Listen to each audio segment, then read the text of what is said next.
지난 시간에 우리가 방첩에 대해서 배웠습니다. 그래서 방첩에 대한 일반적인 분류는 크게 두 가지죠. 능동적 방첩과 수동적 방첩으로 나눌 수가 있습니다.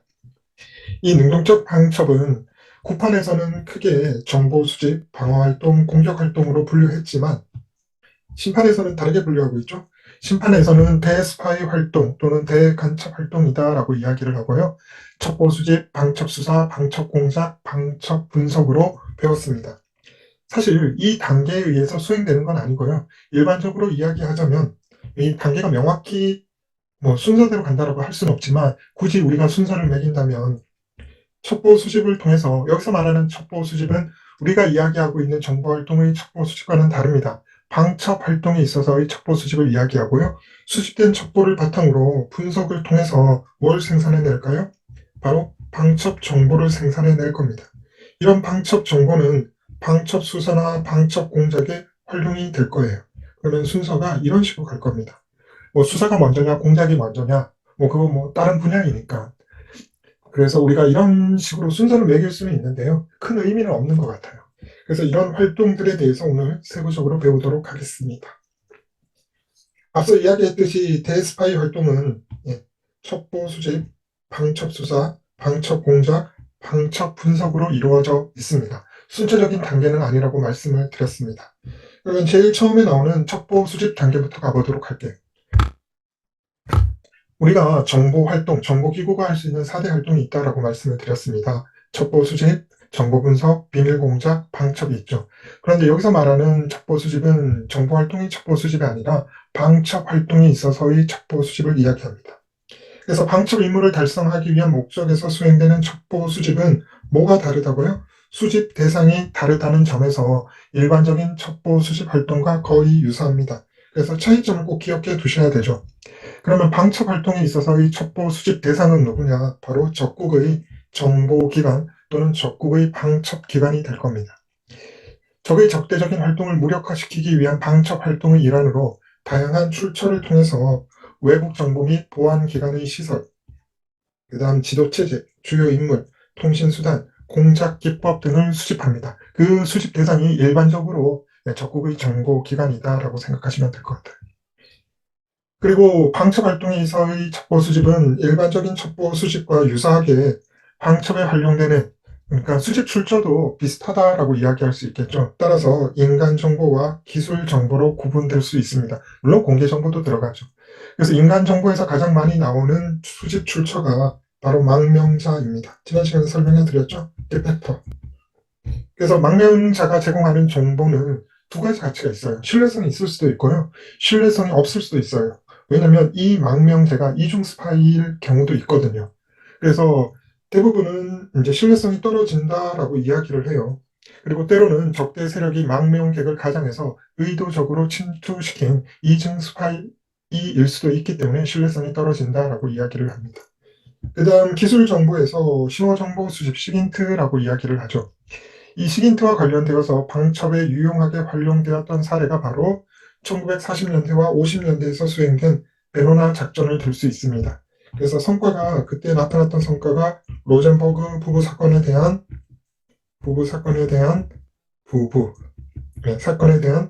그 소련에 핵 관련 정보를 넘겨줬다라는 걸 이런 베로나 작전을 통해서 알 수가 있었죠.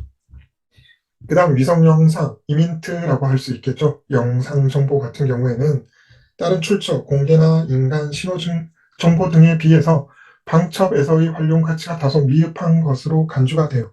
상대적으로 비교했을 때요. 그럼에도 불구하고 정보기관의 소재지에 관한 정확한 위치, 사진으로 딱 나오면 그 위치가 어디인지 정확할 수 있겠죠.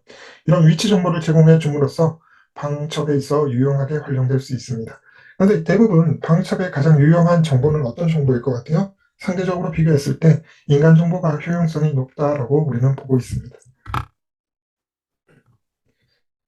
그 다음 두 번째 단계인 방첩 수사가 있어요. 방첩 수사는 크게 다시 세부적으로 쪼개면 감시 활동과 수사 활동으로 나눌 수가 있습니다. 감시 활동과 방첩 수사 또는 수사 활동으로 나눌 수가 있습니다. 그래서 감시 활동은 스파이 행위를 수행할 것으로 예상되는 목표에 대해서 집중적으로 관찰하는 활동을 의미합니다. 반면에 방첩수사는 적대 세력의 정보 활동으로 인해서 국가 안보의 위협을 야기하는 요소를 차단, 무력화시키는 데 중점을 두고 임무를 수행합니다. 그래서 방첩수사는 외국의 정부, 단체 또는 개인이 저지른 스파이 행위에 대해서 진위 여부를 판단하기 위해서 수행이 됩니다. 그래서 우리가 방첩수사가 있지만 일반적으로 경찰들이 하는 수사들은 우리가 어떤 수사라고 부르죠? 범죄 수사라고 부릅니다. 그렇다면 지금 배우고 있는 방첩수사와 범죄 수사에 있어서 차이점이 있어요. 그러면 그런 차이점들이 어떤 것들이 있느냐? 뭐 여러 가지가 있는데요. 일단 첫 번째는 동기나 목적에 있어서 차이가 납니다. 두 번째는 첩보 수집 방식에 있어서도 차이가 발생해요. 세 번째는 수집된 자료의 처리나 활용에 있어서도 차이가 있습니다. 그런데 여기에서는 수집 방식에 대해서만 설명을 해볼게요. 일반적으로 경찰이 범죄 수사를 할 경우에는 범죄 요건이 갖추어져야 돼요.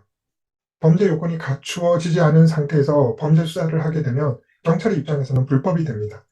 그런데 범죄 수사와 다르게 방첩 수사는 범죄 요건이 구성되지 않은 상황에서도 첩보를 수집할 수 있고요. 수사를 진행할 수 있습니다. 이게 왜 그러냐고 하면 이런 방첩 수사 같은 경우는 국가 안보와 관련되어 있잖아요. 만약에 예를 들어 볼게요.